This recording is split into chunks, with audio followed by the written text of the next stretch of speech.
Well, I guess I blacked right out. I'm not talking about a night out. Like someone turned the light out. Like a whitewash wipeout. Well, you know the situation. It's been weighing on your shoulders. Take a little isolation. I feel it get a little colder. I wanna feel the vibration. All my people and the music. I wanna feel the vibration.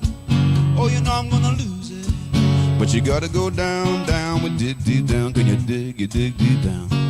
Down, down with dig deep down. Can you dig deep down? Do you know how we got here? It's gonna change, tell me what year.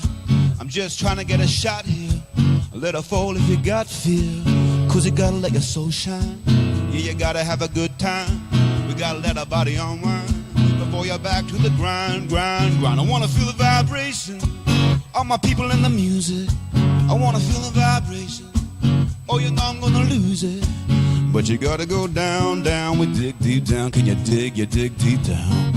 Down, down with dig deep down. Can you dig deep down? Singing down, down, dig deep down. Can you dig deep down? Hey, down, down with dig deep down. Can you dig deep down?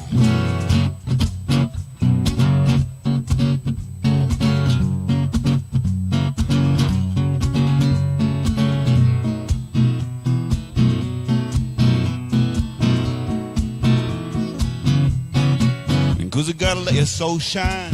Yeah, you gotta have a good time. You gotta let your body unwind.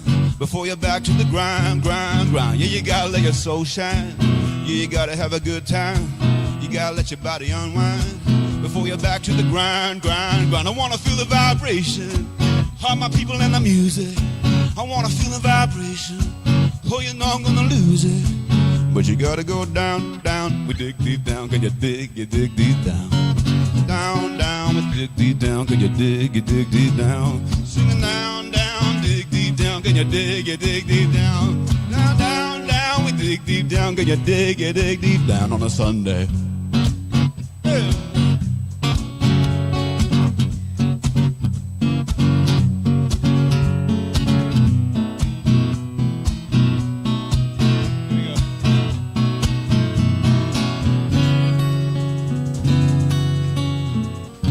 Dig down, that's what we do here. Happy Sunday, everybody. Welcome, welcome. Thank you. Thank you. Looks like you're on. What's up my arm? No, it looks like you're on. Oh, you're on. Yeah. But that too. Okay. Anything else? I'm easily amused. Good morning, everybody. It's so nice to see you guys here. I'm just so thrilled that you're here today. What a magical day. We are in the last day of Rosh Hashanah. So Shana Tova to everyone, and I'll talk a little bit about it at the talk. And another thing that's very important is today begins Hobbit Week. And of course, you all knew that. And we all know that it's Hobbit Week because we all know that on September 22nd is the shared birthday between Frodo and Bilbo, right? So Yes, it's yeah. the night of the big party where everything begins to happen, yeah. And what's about September 19th? Speak like a pirate day. Yeah, yeah. All kinds of cool things. And September 13th is the birthday of Ann Popovich, who's in the kitchen, I guess, right now. So that's going on. And so many things. Hello out there in video land. Nice to see you guys. I hope you're watching on YouTube because apparently Facebook has been marking us off on some things. I suspect I know because it's some of the songs that we play. But anyway, if you're out there, we're just so happy that you're there. I want to say a special hello to our friends in Oregon. So good to see you guys. I can't see you now, but it's so good to be seen by you, I suppose. So anyway, that's happening. What else is going on that we want to talk about before we begin? One thing. So perhaps I'm the only man in this building that has gone into the ladies' room. I don't go regularly and I don't go there to use it, but I went in because one of the members of our community, Mara D, has gone in there and she has transformed it. You guys have seen it, yes? So We were having dinner the other night, and she was talking about how she was going in there and chipping tile and painting and sanding and doing everything. And if you have not seen it and you are a woman, go check it out. If you are a man, find a woman to take you into it, because it's really beautiful. And thank you. So, so because of that, let me move a little bit here. It's like, what do you do for somebody that fixes your bathroom? You say thank you. And so for Mara D, from a very grateful community, I'll carry it down to you because it's heavy, darling. Unless you want to come up. It's heavy. Yes. Thank you.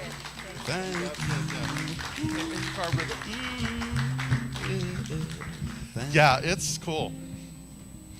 It's good. So let's see, that's going on. How's class, Jim? You had a group in there. Yeah. There was a lot of energy happening in there today. Nice to see. It's always good that you're there and doing that thing. And how's life?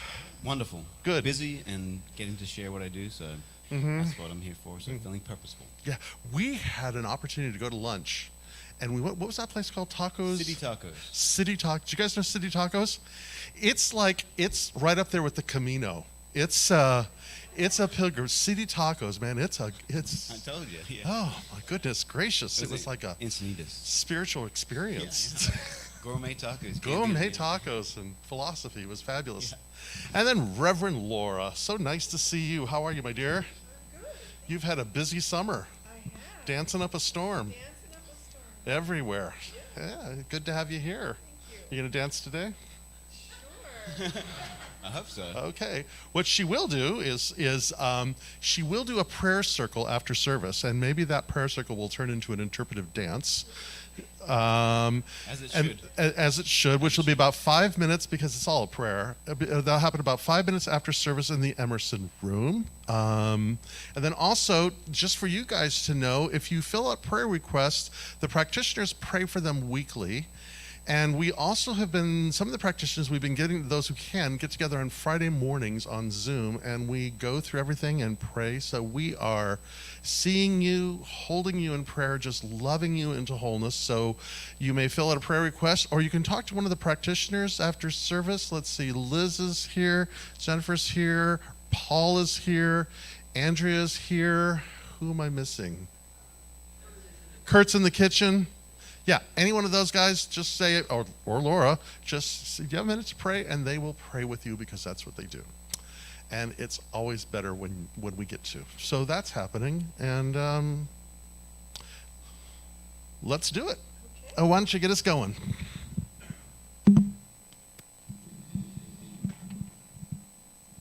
Good morning. Yay, I'm on. Well, if it's your first time this morning, welcome. And I'd like everybody to turn to a friend next to them and say good morning to them.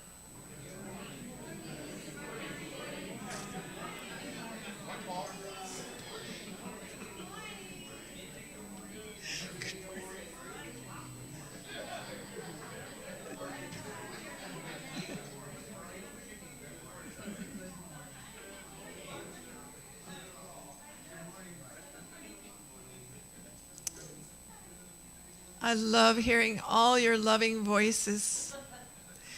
All right, I'd like to start out with a prayer.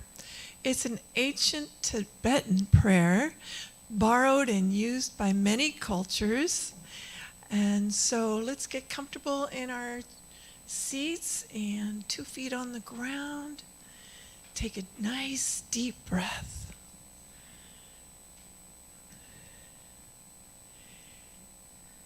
This is a prayer that brings people to consciousness. May love be my religion. Let my every breath be my prayer. Let compassion be my essence. Let truth be my guide. Let nature be my friend. Let humanity be my family. Let humility be my God. And let my actions speak for all eternity.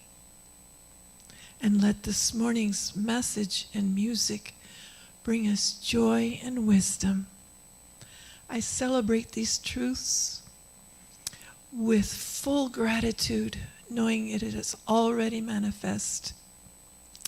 With a grateful heart, together we say, and so it is. Our quote this morning is from Ralph Waldo Emerson. Say that 3 times real fast. I see. Okay. The purpose of this life is not just to be happy.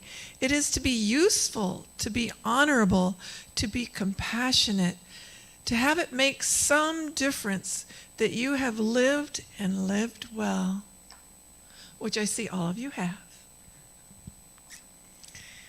All right. Now, as we ground ourselves with 2 feet on the ground, we're going to breathe in, God is, and then exhale, I am, 3 times. Ready? God is. I am.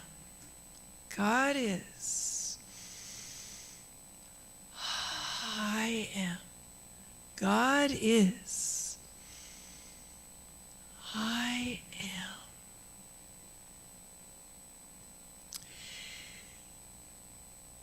And with every exhale, we're releasing the old.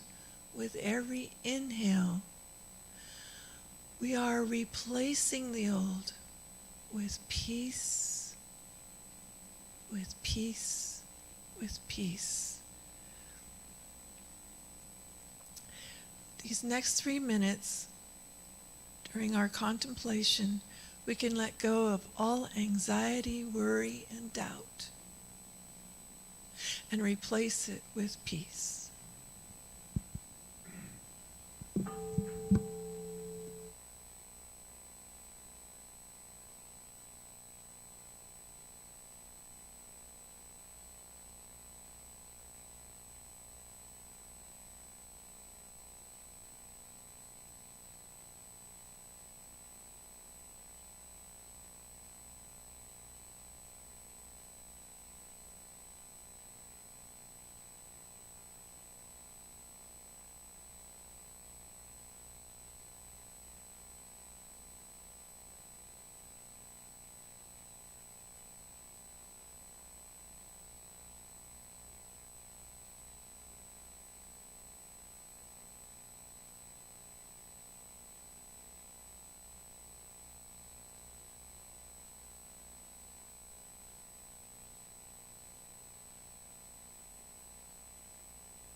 Let's and return to center yourself in this moment now.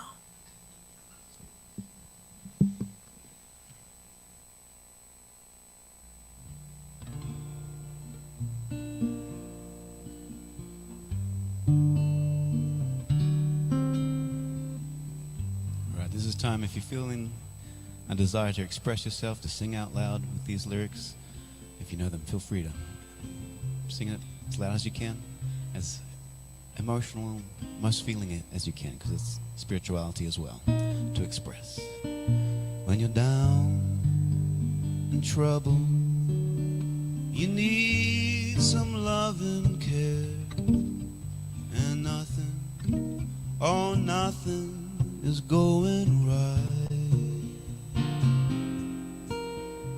Close your eyes and think of me. Soon I will be there to brighten up even your darkest night. You just call out my name, and you know wherever I am, I'll come running to see you again.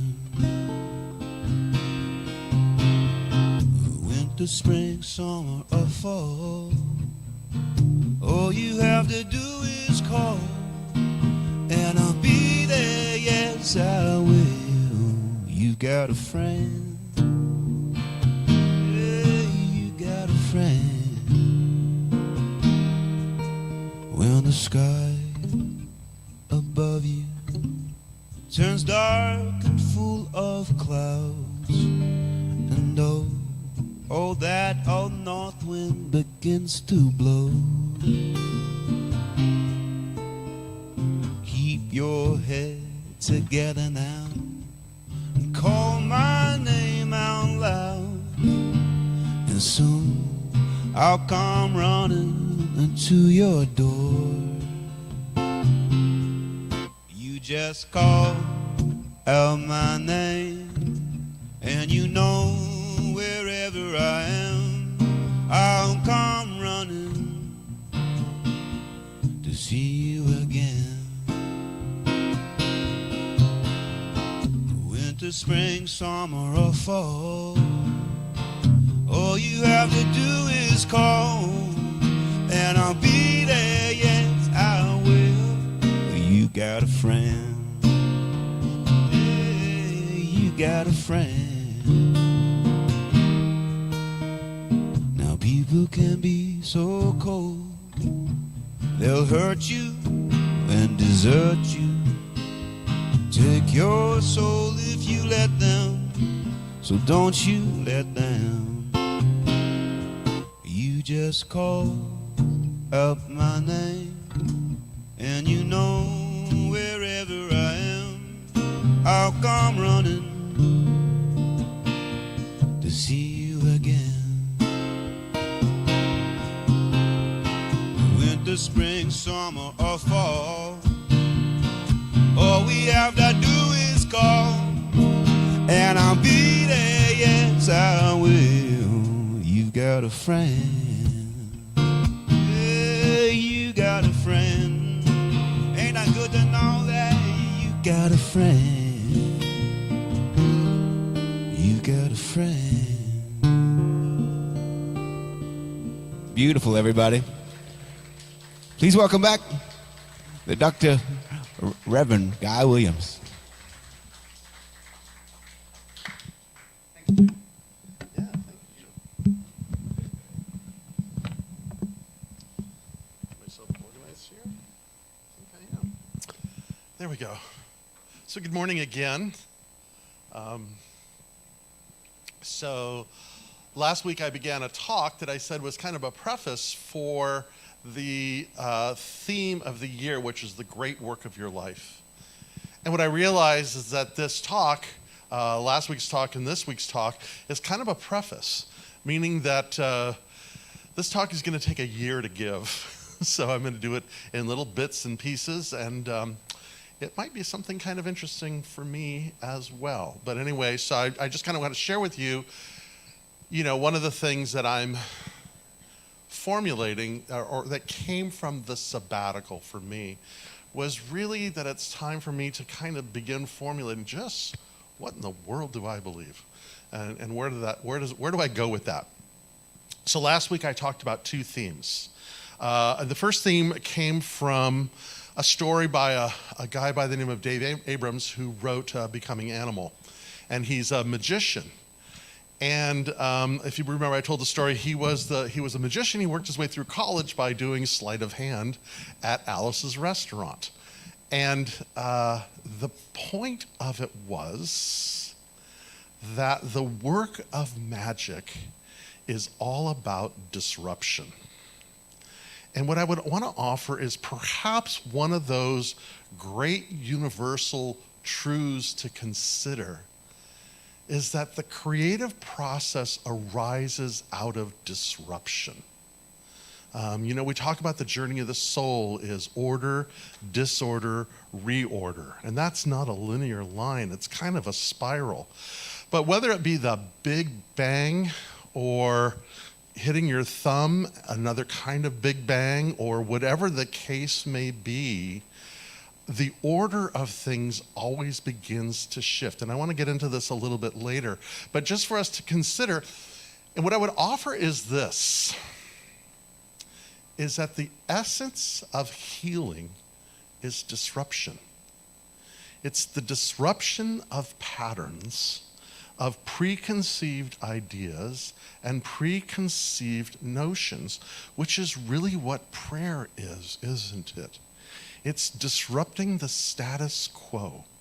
It's disrupting a pattern in our way of thinking about how things are supposed to be according to our perception and our trained observation on things. And then, there's this contemplation in God, all things are possible. And how is that possible? By breaking through what has been established. So that's the first thought. And the second thought that I want to sort of play with a little bit today came from the story that I read last week about Scout the dog. Do you guys remember that? I thought that was a pretty good talk, by the way. So if you missed it, go on YouTube and you can watch it. So Scout the dog was this dog who kept escaping from the animal shelter where he was, climbing the fence and crossing the streets and doing all these, because Scout, in his canine mind, knew he belonged at this nursing home. We could say that it was a calling. And what I want to offer is, so there are two things to consider here. The first thing is to consider is that we live in a universe that is always in the process of disruption. And that there's also in this a calling, a yearning, a something that is happening there. Really, and what I think I want to offer is this, is in my limited as it is, but study of the different religious traditions and looking at the different scriptures, whether it be the Hebrew Bible or the Christian Bible or the Dhammapada or the Quran, but especially the Gita, and this one is this idea of disruption and this idea that there's a calling in all things. I offered a thought last week from Alfred Lord Whitehead, who was this remarkably brilliant individual in the early 20th century. Again, background in math leads him to mysticism, and he writes these process and reality kind of things. But he just defines beingness, consciousness, as we are all complex amplifications or amplifiers of experience. We are a complex amplifier of experience. So Dr. Holmes, almost as a mantra, said that we are a center of divine consciousness within the vast whole. I have used that as a mantra, as a prayer for a long time, and it's given me a lot of comfort. But now I'm beginning to consider this, that I am a complex amplifier of experience. The reason I'm sitting with this one is it feels more holistic. The idea that I'm a center of divine consciousness feels to me top down. But this, because I am a center of I am a complex amplifier of experience. So is Meridy's plant. So are my dogs. So is everything. And we live in a universe, in a world, where everything is interconnected to everything else. And I think as humans, we've gotten a little too big for our britches, thinking that we're the top of the food chain. We really don't know that. We are certainly aware and self-aware, and we certainly have an important role on the planet. But humility is a great virtue. I am a complex amplifier of experience.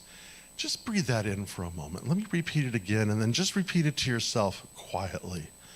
I am a complex amplifier of experience. I am complex. I do amplify, and I live in experience.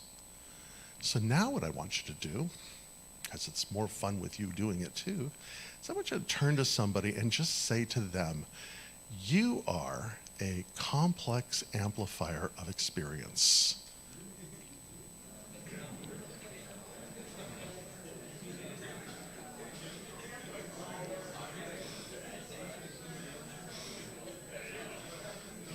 Yeah. Breathe that in. Breathe in. Do you feel that? That we are complex amplifiers of experience. So in a sense, that little activity that we just there, to me, kind of demonstrates the presence of God. Because God sees us and knows us and calls us. So we are seen by this divine presence. This divine presence knows us, loving us unrelentingly, and forever calling us into a greater experience of ourself. So I was saying that, let me just say this. Life is risky business. Existence is risky business. It is. Boy, I'll tell you, a disruption can come out of the blue and we are not ready for it. But you know, that's the very law of the universe. And as we look at, just the creation story itself, which I want to get into, man, it's risky. It is risky. But, as I was saying, this is also Rosh Hashanah, which is not only the head of the year, but in the Jewish practices, it's considered the birthday of the world. So we're celebrating Happy Birthday World. And of course, we don't really know the day of the world was born. And first of all, we could never know that because when the earth was created, there was no time. As we understand it, there was no dates. We can't mark it here. But in the ancient world, the birth of the world was really the birth of the cosmos. Because to these ancient people who would look at the times and seasons, the years and cycles of things, they understood that the earth, the world that we live in, was connected so deeply, so it was all sort of together. So in a sense, we're celebrating the birthday of the cosmos. And again, how do you celebrate the birthday of something that pre-exists the idea of time and space or calendars or any of those kinds of things? We do it with myth, we do it with story, we do it with legend, and it's not so much to mark something as it is to remember something. Because again, as I said last week, the essence of any spiritual practice comes down to this: to remember, to remember, to remember, to remember. William Blake, the great 19th century poet, says this: in the universe, there are things that are known and things that are unknown. And in between, there are doors.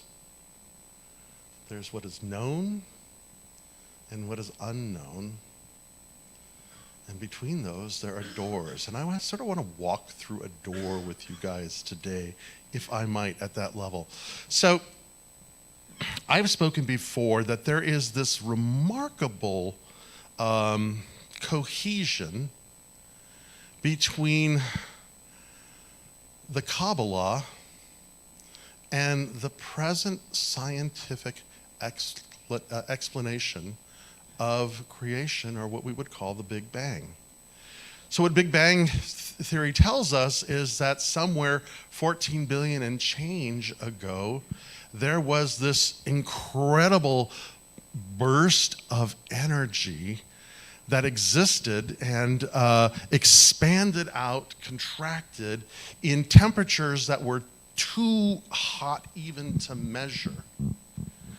And that in this whole expansion throughout billions of years, it moved from this sort of plasmic soup to disruptions, imperfections, irregularities.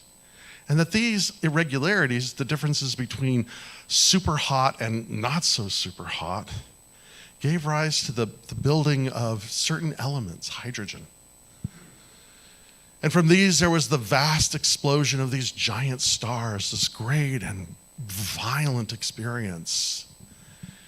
And that at every one of these little disruptions or imperfections, something began to build and be created.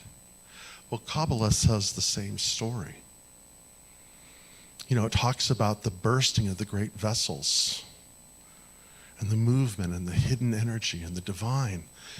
And so, you know, we tell these stories to gain a perspective, to try to find our way in this incredible cosmic story.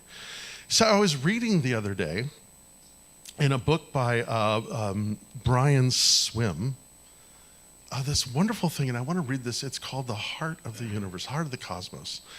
By the way, if you don't know Brian Swim, he's very cool. He's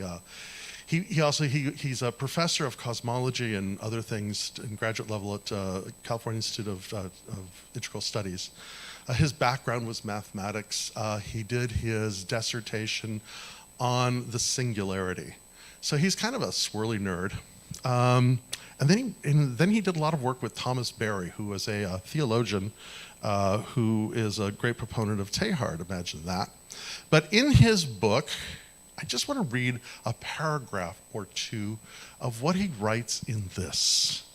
He says, in a series of stunning discoveries, physicists have come to understand that the physical process taking place in the original fireball at the beginning of time possessed a power and an order that pertain to events billions of years in the future.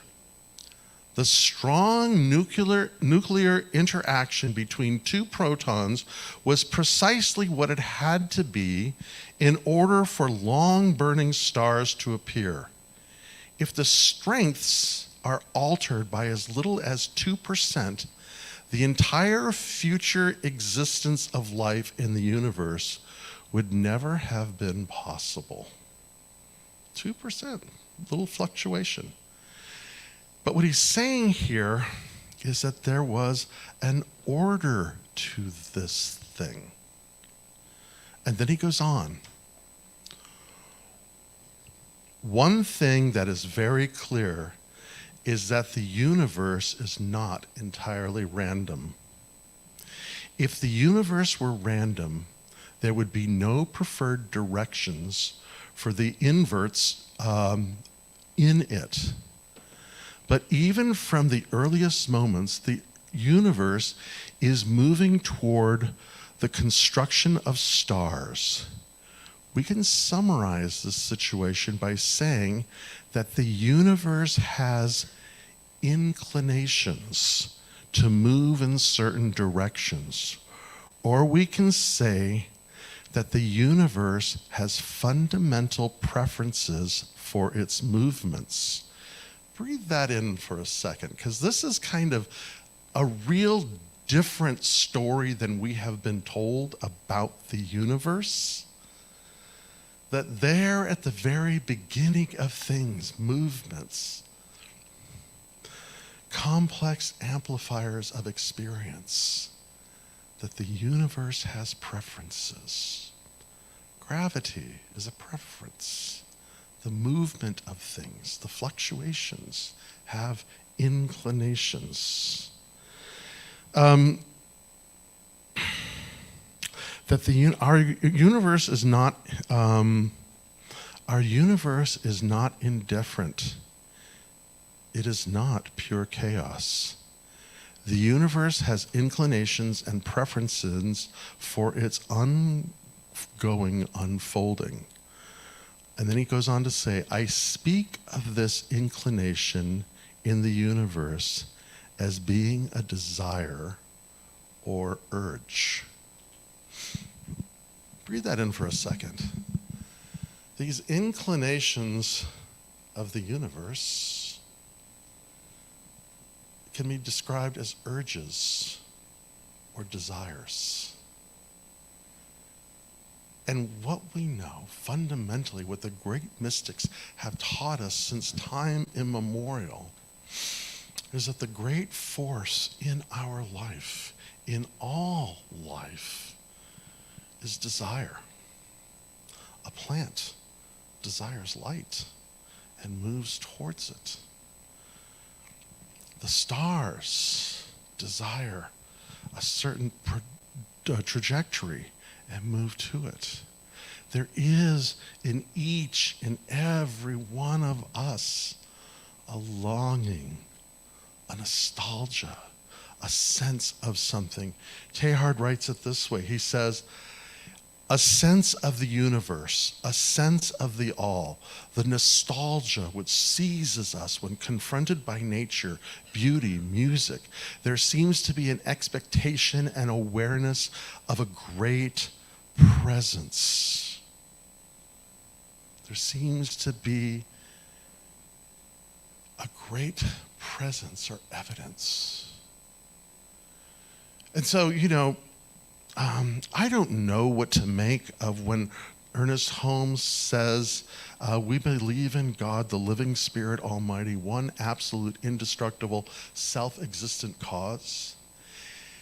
We believe that the manifest universe is the body of God. It is the natural and logical conclusion of this living presence. I don't know what to make of that. Not in light of this. As I sit with the contemplation that since the very beginning of all things, there's an urge, a movement, not predetermined, but learning. Not fated, but called. And so what I want to offer then are two other thoughts on this unfolding of where things are. And the first one is this. If there is this inclination, and if this inclination runs through everything, as Thomas Troward would say, sleeping in the stones, stirring in the plant, awakening the animals, and becoming self-aware. You know what? I'm not going to use that anymore. Self-aware as people, I'll finish the thought, but I'm not going to use that anymore. Because I don't even know what I think about that in relationship to this. What I can say is that it's all, every part of it, is a complex amplifier of experience. But that what I would offer is this, is that we can begin to have a conversation about the universe as being relational. And maybe even our idea of the divine is relational. And then that brings us to the next part of this, which is, if it's all relational, it's all vulnerable. It's not cast in stone. Anything can happen. Anything. We walk a razor's edge. You know, we as human beings, we traverse a rocky terrain called life. And maybe, just maybe, we shouldn't be seeking balance. Because balance is stasis. Balance is death. Maybe instead of seeking balance in this rough and rugged terrain that we travel called life, we should be seeking agility or flow. That sense of being able to respond, kind of like creation does. So the answer to vulnerability is agility. It's the willingness. It's curiosity at its deepest level.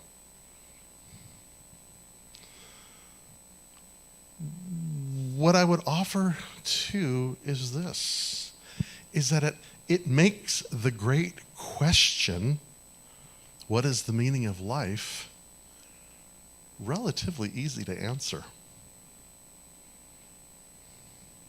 The meaning of life is this: you are called. How do you respond? That's it. That's it. You are called. How do you respond? Menachem Mendel Schneerson, or something like that, he's known as the Lubavitcher Rebbe, or the Rebbe, was one of the great minds of Jewish mysticism in the 20th century. He took almost an extinct philosophy that died nearly in the Holocaust and revitalized it to one of the most profound mystical teachings in Judaism alive today. He says this: if you see what needs to be repaired and how to repair it, then you have found a piece of the world that God has left for you to complete. But if you only see what is wrong, what is ugly in the world, then it is you yourself that needs repair. So, where do we stand today? How do you see the world? How do you perceive the place that you're in as we are celebrating the great beginning, the head of the year, and as we are moving forward into planting the seeds of a great adventure called the great work of our life? Do you see your place and what is theirs to do? That is your calling. If you see the world as ugly, unforgiving, irreparable, then let me pray for you.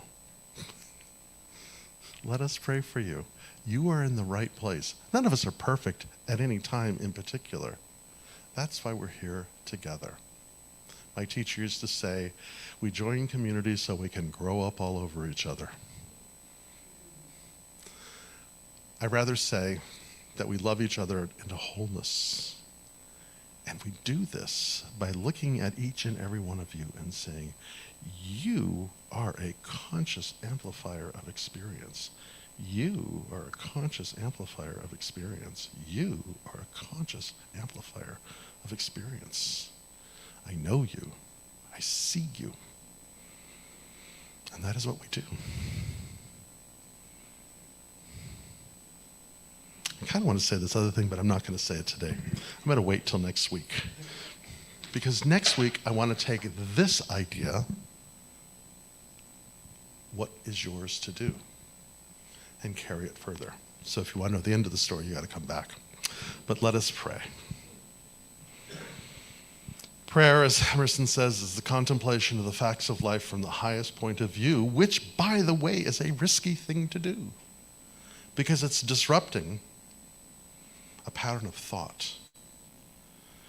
Beginning with this incredible contemplation that we live in this deeply relational and deeply vulnerable, disruptive, beautiful, unfinished universe. As Teilhard says, it is very, very old and has a very long future in this moment. And so our prayer always is to trust in the long work of God, that there is this loving presence, this dynamic, vulnerable, relational presence, palpable, and that we are part of it, and it is drawing us into us, and it is always luring us into the more complete, authentic sense of who we are. Because this universe just wouldn't be as much fun without you or me living our life in answer to this divine call.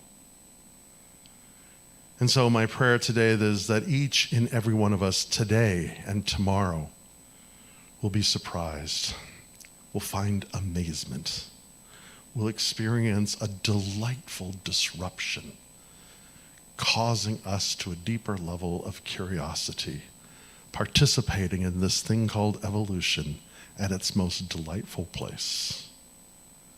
And I'm just grateful in this moment to affirm that, letting it be.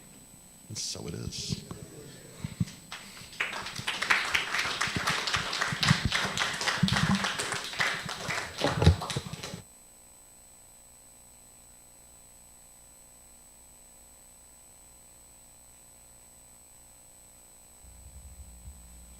Thanks, Rev.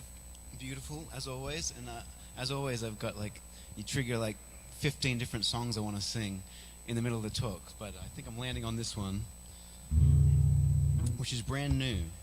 And you talked about flowing. So I'm going to play this one here.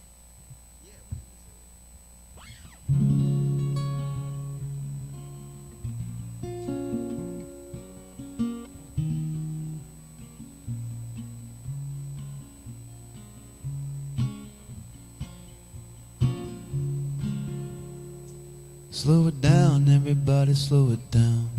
Slow it down, everybody, slow it down. Bow your crown, everybody, to the ground. Everybody, slow it down, everybody, slow it down. Let it go, go, go. Go slow, go slow. Everything's just one, we know, so flow. Let it go, go, go. Go slow, everything's just one, we know, so flow, so. We're all looking for something from the time we entered. We're all looking for something till we're back to center. Are you looking for something? Is it not in the room? Are you looking for something? And does it feel like doom? Let it go, go, go. Go slow, everything's just one, we know, so flow, so flow. Let it go, go, go. Go slow, everything's just one, we know, so flow. It's about breathing here, so breathe, surrender, breathe, surrender, a heart extender, just breathe, now breathe, surrender. Breathe, surrender, a heart extender. Just breathe, let it go, go, go. Go slow, everything's just one, we know, so flow, so flow, so flow. Let it go, go, go. Go slow, everything's just one, we know, so flow. Here we go. Slow it down, everybody, slow it down. Slow it down, everybody, slow it down. bow your crown, everybody to the ground, everybody slow it down, everybody slow it down. Yeah, little yoga. So everything we think about here and put it into the body, just breathe. You got to flow, going with the flow.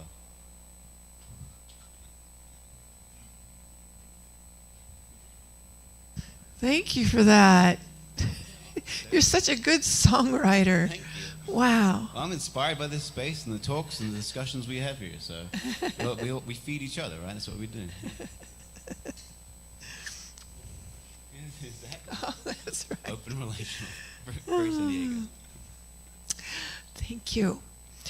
For 40 years now, I've been attending Native American Indian powwows. I hit at least 3 of them on the Southern California tour, and powwow means church. So they always hold 3 days of church with singing prayer, dancing the prayer, and drumming the prayer. So I go to get filled with that beautiful essence of prayer. And the Native American Indians spend half their day doing giveaways. They call them giveaways. And they bring, it doesn't even matter how many tribes show up for that powwow, and there's usually about average of 30 different tribes that from South America, Canada, and throughout the United States. And I get to speak with medicine men all the time, and that doesn't have to be an elderly man. The small children will walk up and give you what we call a reading, but they call a healing. A little 6-year-old boy walked up to me and gave me a reading or healing.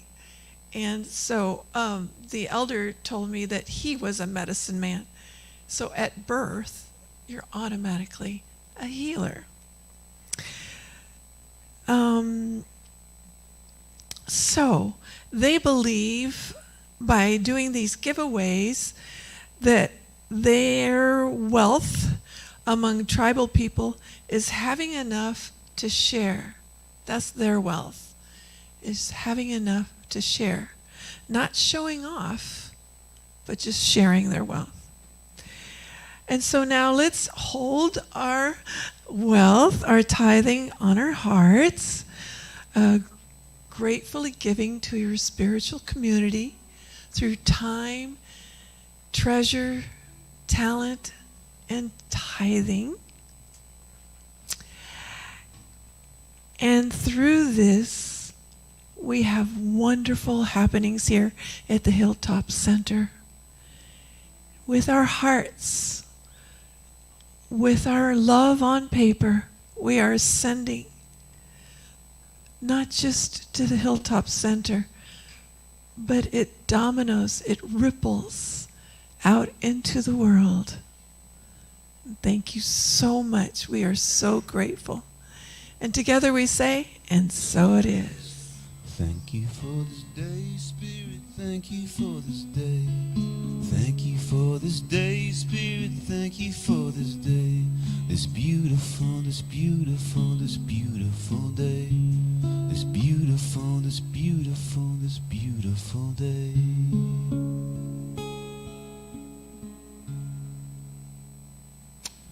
Thank you.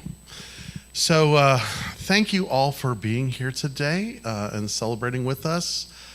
Jeff, thank you for making us all sound good. For Gary and Paul for doing the collecting.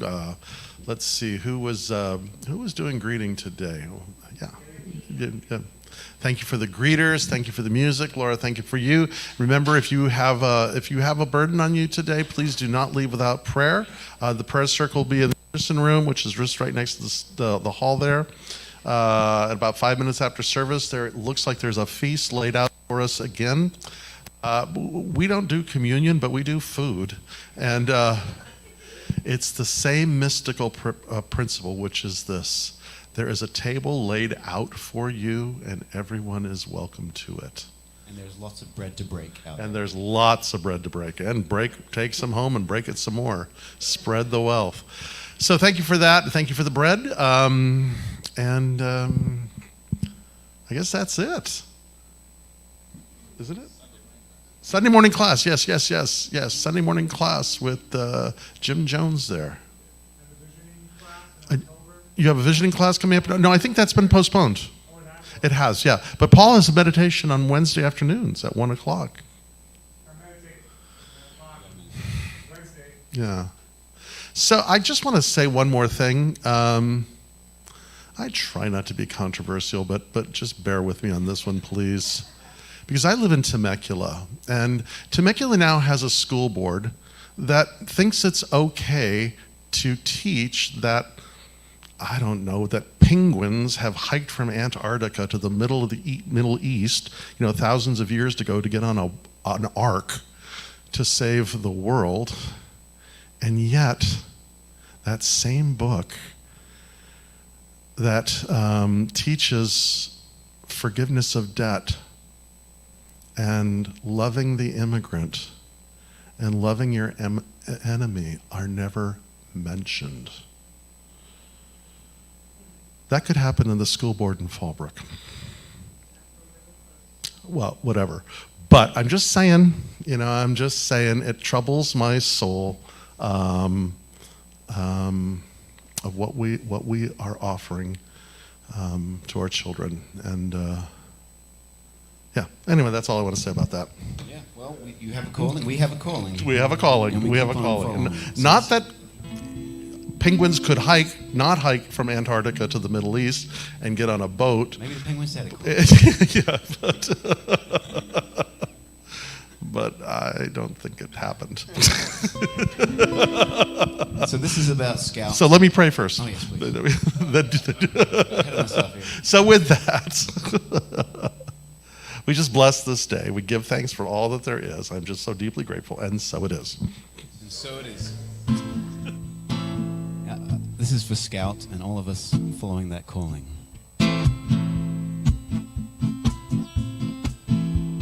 On and on we go, on and on we go, on and on and on we go, on and on we go. When I was younger, oh cowabunga, I wonder what the world may share.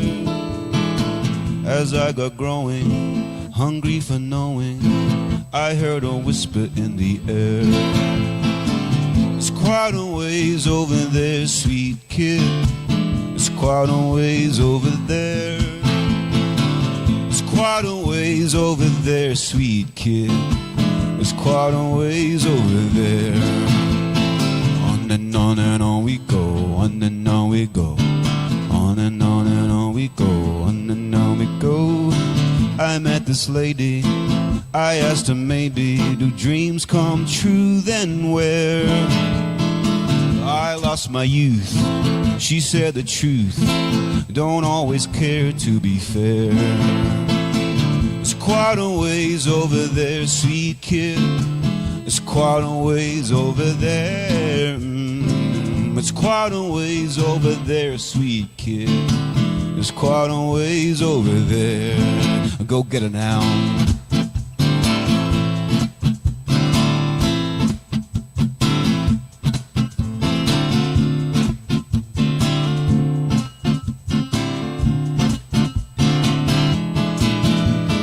On and on we go, on and on we go, on and on we go, on and on we go. I heard a preacher who came to teach us just how easily we scare. Now he's long gone, still we march on, and getting closer, I swear. I held a dreamer who stopped their dreaming, their dreams beyond compare. Said I could have them there, dreams worth having. It's just a way over there. It's quite a ways over there, sweet kid. It's quite a ways over there. It's quite a ways over there, sweet kid. It's quite a ways over there. Go get her now.